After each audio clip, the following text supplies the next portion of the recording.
Hello students, welcome back to Diya coaching classes. आज हम 12 जुलाई 2026 के मोस्ट इंपॉर्टेंट करंट अफेयर को कवर करेंगे। अगर आप लोग किसी भी कॉम्पिटिटिव एग्जाम के लिए प्रिपेयर कर रहे हैं और डेली करंट अफेयर कवर करना चाहते हैं तो आप हमारे चैनल को फॉलो कर सकते हैं, सब्सक्राइब कर सकते हैं। चलिए स्टार्ट करते हैं आज का सेशन। पीएम नरेंद्र मोदी ने जुलाई 2026 में किस देश में भारत के नए कॉन्सुलेट जनरल का उद्घाटन किया है? तो पीएम नरेंद्र मोदी ने जुलाई 2026 में न्यूजीलैंड देश में भारत के नए कॉन्सुलेट जनरल का उद्घाटन किया है। पीएम मोदी अपनी 3 देश की यात्रा के आखिरी हिस्से में 11 जुलाई 2026 को न्यूजीलैंड के ऑकलैंड शहर पहुंचे। यहां उन्होंने भारत के नए कॉन्सुलेट जनरल यानी एक नए सरकारी ऑफिस का उद्घाटन किया है। इस मीटिंग में दोनों देश के बीच फ्री ट्रेड, टूरिज्म और स्पेस कॉपरेशन पर नए समझौते साइन हुए हैं। चलिए स्टेटिक्स देखते हैं। न्यूजीलैंड प्रशांत महासागर में यानी पैसिफिक ओशन में स्थित दो बड़े द्वीपों का एक सुंदर देश है। इसके दोनों मुख्य द्वीपों को आपस में अलग करने वाली समुद्री रास्ते को कुक स्ट्रेट कहते हैं, जो कि बहुत इंपॉर्टेंट टर्म है। यहाँ से क्वेश्चन बन सकता है। न्यूजीलैंड की सबसे प्रसिद्ध और लंबी पर्वत श्रृंखला का नाम सदर्न एल्प्स है।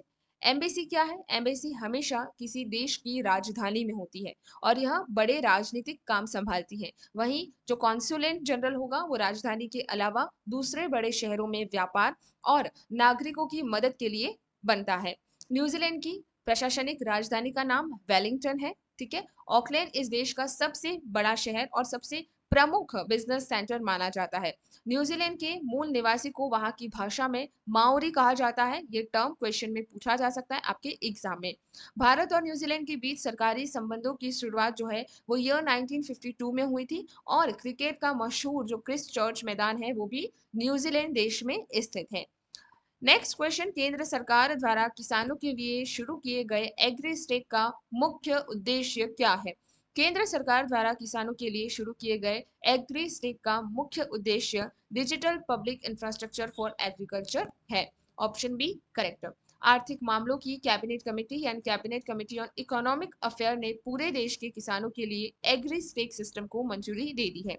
इसके तहत अब हर किसान को एक खास और यूनिक फार्मर आईडी दी जाएगी। यह आईडी किसान की जमीन के रिकॉर्ड और फसल के डेटा यानी क्रॉप सर्वे डाटा से जुड़ी होगी ताकि लोन और सरकारी मदद सीधे मिल सके। डिजिटल पब्लिक इंफ्रास्ट्रक्चर यानी डीपीआई, इसकी फुल फॉर्म पूछी जा सकती है, आपको याद रखना है। का मतलब ऐसी डिजिटल व्यवस्था है जो जनता को सरकारी सेवा देती है। भारत में जैसे यूपीआई है, डिजिलॉकर है, वो सबसे बड़े एग्जाम्पल हैं डी डिजिटल पब्लिक इंफ्रास्ट्रक्चर के। देखिए, भारतीय संविधान यानी इंडियन कॉन्स्टिट्यूशन के पार्ट 4 के आर्टिकल 39 में संसाधनों के सही बंटवारे की बात की गई है। वही भारत में जमीन के रिकॉर्ड को ऑनलाइन करने के लिए Digital India land record modernisation programme चल रहा है। आजाद भारत के पहले भूमि सुधार और लैंड रिफॉर्म्स के तहत जमींदारी सिस्टम को पूरी तरह से खत्म किया था। भूमि सुधार कानून को सुरक्षित रखने के लिए संविधान में 9th शेड्यूल से जोड़ी गई है। 9th शेड्यूल को संविधान में पहले संशोधन यानी फर्स्ट कॉन्स्टिट्यूशनल अमेंडमेंट एक्ट 1951 के द्वारा जोड़ा गया था। भारत के संविधान में खेती यानी कृषि, एग्रीकल्चर मुख्य रूप से स्टेट लिस्ट में आता है। ये क्वेश्चन पूछा जा सकता है कि जो एग्रीकल्चर है वो कौन सी लिस्ट में आता है, तो आपको याद रखना है स्टेट लिस्ट में।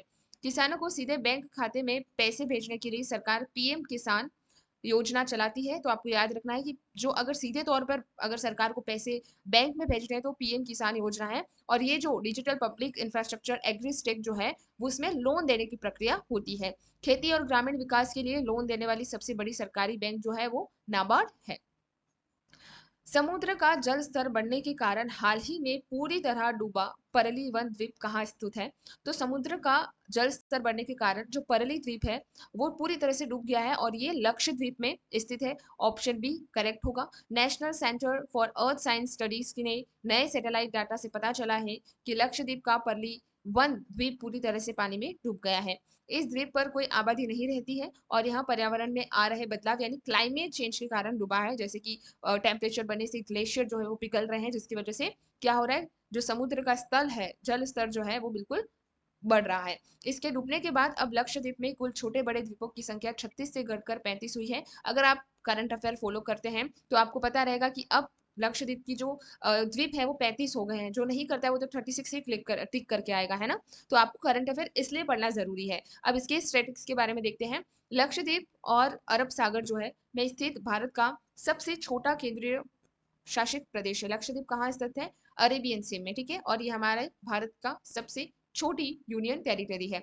लक्षद्वीप के द्वीपों का निर्माण मुख्य रूप से कोरल रीफ यानी मूंगे की चट्टान अटोल से हुआ है। मूंगा समुद्र में रहने वाले एक छोटे जीव कोरल पाइप्स होते हैं जो कैल्शियम कार्बोनेट का एक खोल बनाता है। मालदीव देश और भारत के मिनिकॉय द्वीप को अलग करने वाले रास्ते को 8 डिग्री चैनल कहते हैं। वहीं मुख्य लक्षद्वीप को मिनिकॉय द्वीप से अलग करने वाली समुद्र रास्ते को 9 डिग्री चैनल कहा जाता है। और अंडमान द्वीप और निकोबार द्वीप को अलग करने वाली चैनल को 10 डिग्री चैनल कहा जाता है। ये तीनों ही क्वेश्चन ऑलरेडी पहले पूछे जा सके हैं और आपके आने वाले एग्जाम में भी पूछे जा सकते हैं। लक्षद्वीप की जो राजधानी है यानी कैपिटल है कावरती है। कोई भी कंट्री जब भी अगर करंट अफेयर में है तो उसकी कैपिटल तो आपको याद रखनी है। लक्षद्वीप का सबसे बड़ा और प्रमुख द्वीप जो है एंड्रो द्वीप माना जाता है। लक्षद्वीप की पीटी आइसलैंड पूरी तरह निर्जन है और इसे एक बर्ड सेंचुरी में कन्वर्ट कर दिया गया है। केरल का जो हाई कोर्ट है वही लक्षद्वीप के सभी अदालती मामलों को भी देखता है। नेक्स्ट क्वेश्चन आपका है यहाँ पर, पर्यावरण मंत्रालय ने हाल ही में संकटग्रस्त पक्षी के लिए राजस्थान और गुजरात में नए सुरक्षित घर बनाए हैं। किस संकटग्रस्त पक्षी के लिए राजस्थान और गुजरात में नए सुरक्षित घर बनाए हैं? तो ये ग्रेट इंडियन बस्टर्ड के लिए सुरक्षित घर बनाए गए हैं। ऑप्शन ए करेक्ट होगा, जिसे गोदावन भी कहा जाता है हिंदी में। सुप्रीम कोर्ट के आदेश के बाद पर्यावरण मंत्रालय मिनिस्ट्री ऑफ एनवायरमेंट ने राजस्थान के जैसलमेर और गुजरात के कच्छ में इस पक्षी के लिए नए सुरक्षित क्षेत्र प्रोटेक्टेड हैबिटेट बना है। इस क्षेत्र में बिजली के बड़े तार, high voltage overhead power lines को पूरी तरह बैन कर दिया गया है। उड़ते समय तारों से टकरार होने वाली मौतों को रोकने के लिए अब तारों को जमीन के नीचे अंडरग्राउंड केबल्स बिछाए जाएंगे। स्टेटिक्स देखिए, ग्रेट इंडियन बस्टर्ड को राजस्थान में गोदावन कहा जाता है और यहाँ का राज्य पक्षी यानी राजस्थान का स्टेट बर्ड है हमारा गोदावन या फिर इंडियन बस्टर्ड। यह पक्षी मुख्य रूप से सूखे इलाके और घास के मैदान में रहना पसंद करता है। आईयूसीएन की रेड लिस्ट में इस पक्षी को क्रिटिकल इंजेंडर यानी गंभीर संकट वाली श्रेणी में रखा गया है। भारतीय वन्यजीव संरक्षण अधिनियम 1972 की अनुसूची 1 में इसे सबसे बड़ी कानूनी सुरक्षा मिली हुई है। अंतर्राष्ट्रीय कन्वेंशन यानी सीटीज के अपेंडिक्स 1 में भी इसे शामिल किया गया है। जैसलमेर का डेजर्ट नेशनल पार्क इस पक्षी का सबसे मुख्य और प्राकृतिक घर माना जाता है। गोदावन पक्षी वजन में काफी भारी होता है जिसके कारण वह बहुत ज्यादा ऊंचाई पर नहीं उड़ पाता। इस पक्षी को विलुप्त होने से बचाने के लिए भारत सरकार ने Indian bustard project great Indian bustard चलाया था। कच्छ, गुजरात के कच्छ इलाके में भी इस पक्षी की जीवित बचे आखिरी ठिकानों में से एक है। बॉम्बे नेचुरल हिस्ट्री सोसाइटी संस्था भी इस पक्षी को बचाने के लिए लगातार काम कर रही है। नेक्स्ट क्वेश्चन है, आरबीआई द्वारा पेमेंट एग्रीगेटर्स के लिए जारी नए नियमों का मुख्य फोकस किस पर है? तो उनका मेजर फोकस जो है वो साइबर सिक्योरिटी और डाटा लोकेशन का है। ऑप्शन बी करेक्ट हो जाएगा। देखिए, आरबीआई ने देश की सभी पेटेंट एग्रीगेटर्स के लिए नए और सख्त नियम जारी किए हैं। इन नियमों के तहत ऑनलाइन पेमेंट में डेटा की सुरक्षा के लिए एंड टू एंड इंक्रिप्शन को अनिवार्य किया गया है। डेटा लोकलाइजेशन के तहत भारत से होने वाले ऑनलाइन लेन देन का पूरा डेटा सिर्फ भारत के अंदर ही स्टोर करना होगा। पेमेंट एग्रीगेटर्स ऐसी कंपनियां होती है जो ग्राहकों और ऑनलाइन दुकानों के बीच पेमेंट को आसान बनाती है। आरबीआई की स्थापना 1 अप्रैल 1935 को हिल्टन यंग कमीशन की सिफारिश पर हुई थी। आरबीआई का कामकाज और उसकी शक्तियां मुख्य रूप से भारतीय रिजर्व बैंक अधिनियम 1934 के तहत आती है। ये बहुत इंपॉर्टेंट क्वेश्चन है जो पूछा जाता है। देश में ऑनलाइन पेमेंट सिस्टम को संभालने के लिए payment and settlement system act 2007 कानून बना हुआ है। डेटा लोकलाइजेशन का मतलब होता है कि देश के नागरिकों का डेटा देश की सीमा के अंदर ही सुरक्षित रहे। फिशिंग एक ऐसा इंटरनेट अपराध है जिसमें नकली लिंक भेजकर लोगों के बैंक पासवर्ड चुराए जाते हैं। और रेंसमेवेयर एक कंप्यूटर वायरस होता है जो डेटा लॉक करके उसे खोलने के बदले फिरौती या पैसे मांगते हैं। भारत में इंटरनेट अपराधों से निपटने और सुरक्षा के लिए शर्ट इन नाम की राष्ट्रीय एजेंसी है। ऑनलाइन पेमेंट को बढ़ावा देने और भीम यूपीआई बनाने का काम एनपीसीआई संस्था ने किया है। आरबीआई का मुख्यालय कोलकाता में था और लेकिन जिसे अब ट्रांसफर करके मुंबई में शिफ्ट किया गया है। ओके, आपको याद रखना है क्योंकि अगर क्वेश्चन आएगा तो आप लोग कोलकाता नहीं टिक करके आए, मुंबई को टिक करके आए। नेक्स्ट क्वेश्चन है, हाल ही में आर्कियोलॉजिकल सर्वे ऑफ इंडिया को 2500 साल पुरानी मेगालिथ साइट कहाँ मिली है? तो इन्हें त्रिशूल केरल के अंदर 2500 साल पुरानी मेगालिथ साइट मिली है। ऑप्शन बी करेक्ट होगा। भारतीय पुरातत्व सर्वेक्षण यानी एएसआई को केरल के त्रिशूल जिले में लोह युग, जिसे हम आयरन एज बोलते हैं, की एक बहुत पुरानी साइट मिली है। यह पत्थरों से बनी एक प्राचीन कब्रगाह है जिसे मेगालिथ बरियल साइट कहा जाता है। यह लगभग 2500 साल पुरानी है। इस ऐतिहासिक जगह से खुदाई के दौरान मिट्टी के बर्तन, लोह के हथियार और तलवारें और अर्न बरियल्स मिले हैं। मेगालिथ का मतलब होता है बड़े बड़े पत्थरों से बनाई गई पुरानी संरचनाएं या कब्रें। दक्षिण भारत के इतिहास में मेगालिथ जो काल था या फिर जो साइट थी का संबंध मुख्य रूप से लोह युग यानी आयरन एज से है। सिस्ट और डोलमेन जो है वो महापाषाण काल की ऐसी कब्रें हैं जो पत्थरों के बक्से जैसी दिखती हैं। मैनहीर जो है, मैनहीर याद रखना आप, महापाषाण काल का एक ऐसा स्मारक होता है जिसमें जमीन पर एक बड़ा पत्थर सीधा खड़ा करते हैं। एएसआई की स्थापना 1861 में पुरानी विरासत की खोज और सुरक्षा के लिए की गई थी। ब्रिटिश इंजीनियरिंग अलेक्जेंडर कनिंगम को इस एएसआई संस्था का पहला डायरेक्टर बनाया गया था। अलेक्जेंडर कनिंगम को ही भारत में फादर ऑफ इंडियन आर्कोलॉजी भी कहा जाता है। एएसआई वर्तमान में भारत सरकार के केंद्रीय संस्कृति मंत्रालय के अंतर्गत काम करता है। इतिहास में इस संस्कृति के लोग मुख्य रूप से पहाड़ों की ढलान पर रहते थे और पशु पालते थे। संगम लिटरेचर में भी इन पुरानी कब्रों और परंपराओं का जिक्र मिलता है।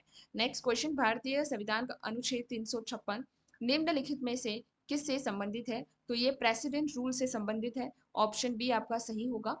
नदर ईस्टर्न इंडिया के एक राज्य में राजनीतिक उथल पुथल के कारण मामला राष्ट्रीय खबरों में बना हुआ है। गवर्नर ने राज्य की कानून व्यवस्था बिगड़ने पर गृह मंत्रालय को अनुच्छेद 356 लगाने की सिफारिश भेजी है। इस टॉपिक से कई सारे जो क्वेश्चन है वो आपके आते हैं, और किस तरीके से संवैधानिक नियम फेल होता है और किस तरीके से प्रेसिडेंट रूल लगता है उसके बारे में क्वेश्चन पूछे जाते हैं। चलिए हम समझते हैं। भारतीय संविधान के भाग 18 में आपातकालीन यानी इमरजेंसी प्रोविजन में नियमों का पूरा वर्णन किया गया है। अनुच्छेद 356 के तहत जब किसी राज्य की सरकार संविधान के नियमों से नहीं चलती तो वहां राष्ट्रपति शासन लगता है। राष्ट्रपति शासन लागू होने के बाद पार्लियामेंट से 2 महीने के अंदर इसकी मंजूरी मिलना जरूरी है। यूपीएससी के एग्जाम में भी इस तरीके के क्वेश्चन पूछे जाते हैं। एसएससी के एग्जाम में पॉलिटी सेक्शन से यहाँ से क्वेश्चन बन सकता है। संसद की मंजूरी मिलने के बाद राष्ट्रपति शासन को एक बार में 6 महीने के लिए बढ़ाया जा सकता है। किसी भी राज्य में राष्ट्रपति शासन को सभी परिस्थिति को मिलाकर अधिकतम 3 साल तक ही लगा सकते हैं। भारत में सबसे पहली बार राष्ट्रपति शासन जो है 1951 में पंजाब राज्य में लगाया गया था।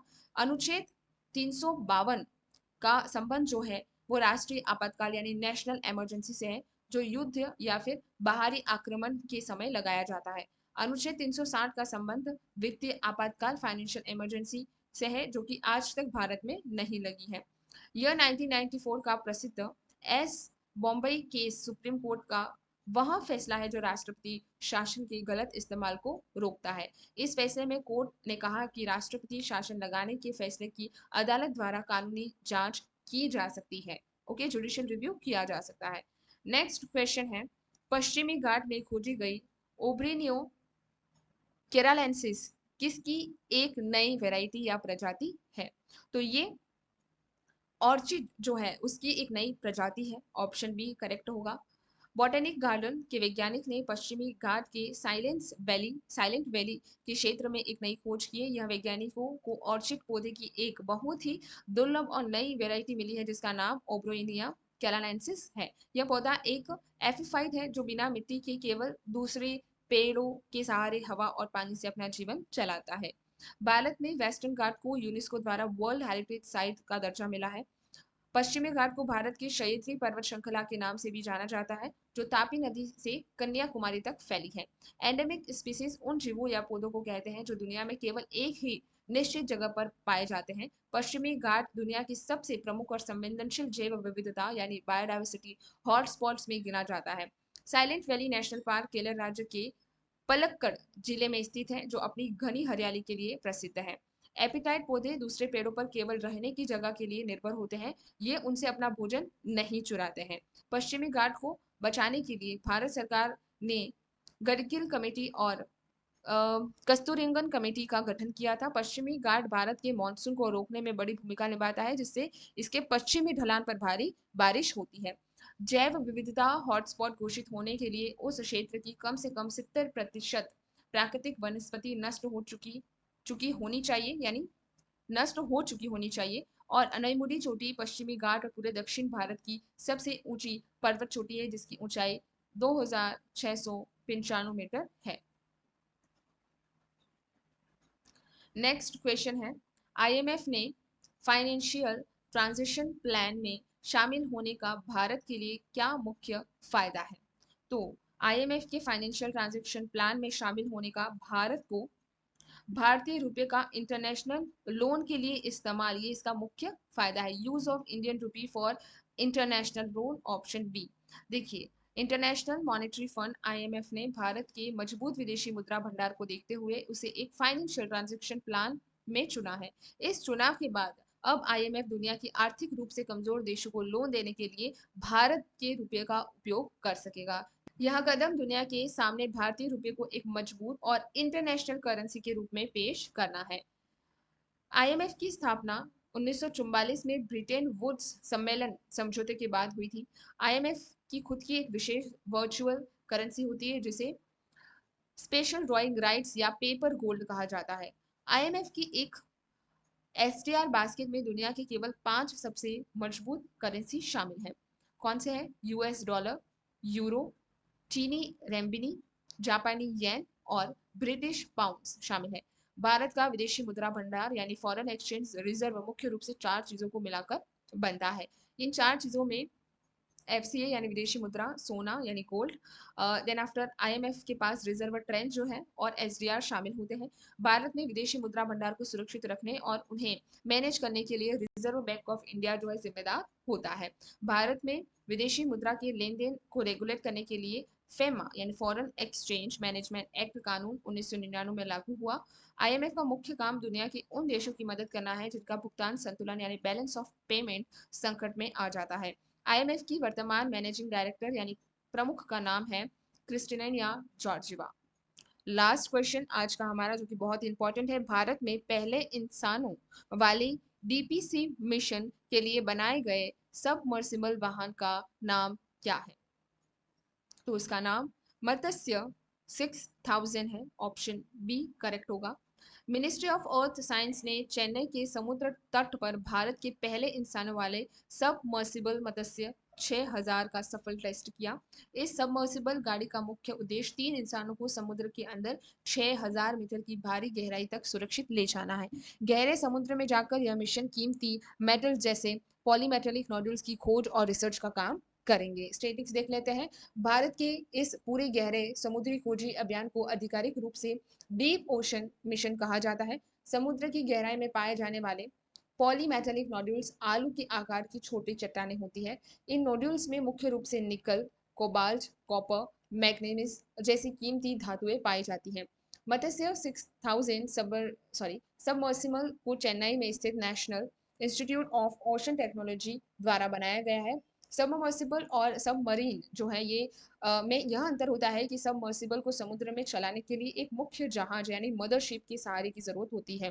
भारत सरकार का पृथ्वी विज्ञान मंत्रालय जो है इसे पूरे डीप ओशन मिशन को संभालने वाला मुख्य विभाग है। इंटरनेशनल सीबेड अथॉरिटी द्वारा पूरी दुनिया के समुद्रों के नीचे होने वाली खोज के लिए लाइसेंस जारी करती है। आईएसए का मुख्य मुख्यालय जो है जमाइका देश के किंगस्टन शहर में स्थित है। भारत पहला विकासशील देश है जिसे हिंद महासागर यानी इंडियन ओशन के गहरे बेसिन में इन नोडल्स की खोज का अधिकार मिला है। समुद्र की गहराई और उसके संसाधनों की सही उपयोग से जुड़ी अर्थव्यवस्था को ब्लू इकोनॉमी कहते हैं और ये क्वेश्चन इंटरव्यू में पूछा जा चुका है कि ब्लू इकोनॉमी क्या है। आज यही समाप्त करते हैं। धन्यवाद।